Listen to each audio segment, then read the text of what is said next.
Bonjour les amis, bonjour à toutes et bonjour à tous. Je me présente pour ceux qui ne me connaissent pas encore. Je suis Baïzoumi Naura Edouard, enseignant de formation et promoteur de la librairie Edou Livre. Edou Livre, c'est la vente des livres, les cours de soutien scolaire et le coaching scolaire. Aujourd'hui, c'est votre émission Edou Livre, le livre qui éduque, le livre qui édifie, le livre qui instruit. Au menu, l'aventure ambiguë.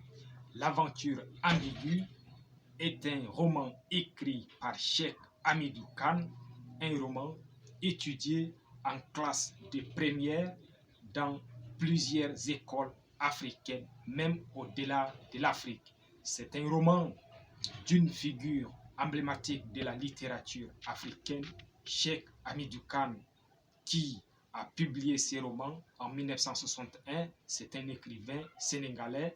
Il fut aussi un haut fonctionnaire de l'Afrique équatoriale française. Alors, ces romans parlent de quoi? Pourquoi l'auteur a donné comme titre l'aventure ambiguë? Il s'agit dans ces romans, il s'agit dans cette œuvre de l'aventure de Samba Diallo, le personnage principal de ces romans. Samba Diallo, qui fut un élève très brillant à l'école coranique, qui est pressenti même pour remplacer son maître de l'école coranique, M. Tierno. Il était très intelligent, il récitait avec exactitude les paroles du livre saint qui est le Coran.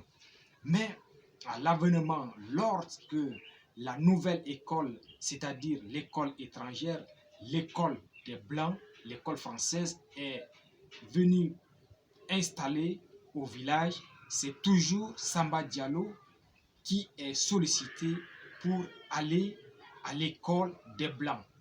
Et cet avènement de l'école nouvelle qui est l'école étrangère ne se fait pas sans heurts, puisqu'il y a eu un débat, il y a eu une discussion entre le père de Samba Diallo qui fut le chef du village et le maître de l'école coranique qui voyait en Samba Diallo son successeur, qui voyait en Samba Diallo qui peut enseigner le Coran à ses amis. Alors, le chef de Dialobé a posé le problème en ces termes. Si je leur demande d'aller à l'école nouvelle, ils iront en masse. Ils vont apprendre toutes les façons de lier le bois au bois. Mais ce qu'ils apprendront, ils vont oublier ce qu'ils ont appris dans la tradition, ce qu'ils ont appris dans le Coran. Ce débat est beaucoup houleux, même le maître et bien d'autres personnages et bien d'autres personnes du village étaient contre l'avènement de l'école étrangère. Mais lors de ces débats, il y a eu une assemblée extraordinaire et c'est lors de cette assemblée extraordinaire que j'aimerais souligner la place de la femme dans la société africaine, puisque c'est la grande royale qui est la grande sœur du chef de Dialobé et qui est en l'occurrence la tante de Samba Diallo, qui a pu convaincre la population de Dialobé afin qu'ils envoient massivement leurs enfants à l'école. Et pour convaincre la population, la grande royale a utilisé la métaphore. Elle dit ceci: peuple de Dialobé, gens de Dialobé, que faisons-nous avec nos grains à l'arrivée, à l'avènement des pluies? Nous aimerions bien manger nos graines, mais si nous voulons avoir une bonne récolte, il faut qu'on sème nos graines.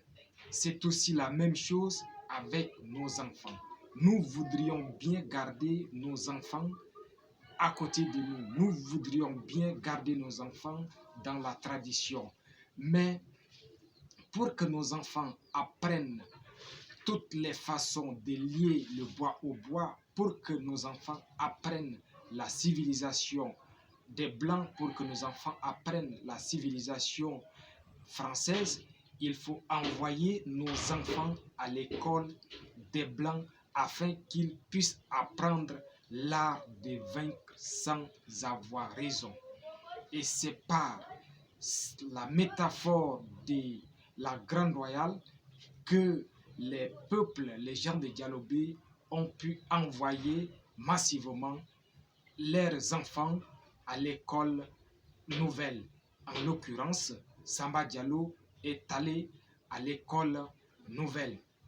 Et quand il fut allé à l'école nouvelle, il a étudié, il a commencé ses cours à l'école primaire. Après l'école primaire, il est allé en exil en France.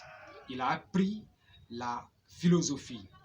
Après ses études philosophiques, sanctionnées par une licence, il est revenu au village. Et alors, comme au tout début, les peuples de Dialobé étaient inquiets parce qu'ils ont peur que la façon, l'apprentissage de l'école française va faire table rase à ce que les enfants ont appris dans la tradition. Et c'est ce qui est exactement arrivé avec Samba Diallo. Puisque quand il est allé en France, il a appris la philosophie. Il est revenu lors d'une vacance et on lui demande d'aller à la mosquée, d'aller à la prière, mais il a refusé. Il ne savait pas, entre la tradition et le modernisme, il avait vraiment une ambiguïté. Il avait un peu perdu la foi. Et c'est ce qui a valu sa mort, puisque pour la première fois, le fou l'a invité d'aller à la prière. C'est l'heure d'aller à la prière. Samba Diallo a refusé et le fou a dégainé son couteau. Il a poignardé mortellement Samba Diallo. C'est ainsi qu'il est mort. Voilà en quelques mots l'aperçu de ces romans. Alors, le roman parle ici surtout de l'école, puisque au début, quand l'école étrangère est installée dans la plupart des pays africains, c'était d'abord les fils des chefs qui devront partir afin de donner l'exemple à toute la population. Et c'était le cas de Samba Diallo. Et aussi, dans ces romans, je voudrais aussi souligner le thème de la place de la femme dans la société africaine. Parce que n'eût été l'intervention de la Grande Royale qui fut la grande sœur du chef, les enfants de Dialobé n'iront pas massivement à l'école. C'est elle qui, par la ruse, qui a pris une décision, qui a dit au peuple de Dialobé d'envoyer massivement les enfants à l'école française pour qu'ils apprennent la manière de lier le bois au bois, la manière de convaincre sans avoir raison. Voilà, c'est pas un résumé exhaustif. En ces mots, je vous dis merci et à la prochaine.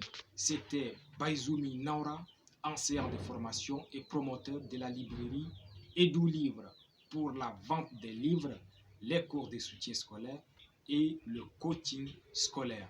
Je vous promets, je vais faire une vidéo pour vous parler de coaching scolaire. Je vous remercie. N'oubliez pas de liker et partager cette vidéo. Ciao. Merci beaucoup.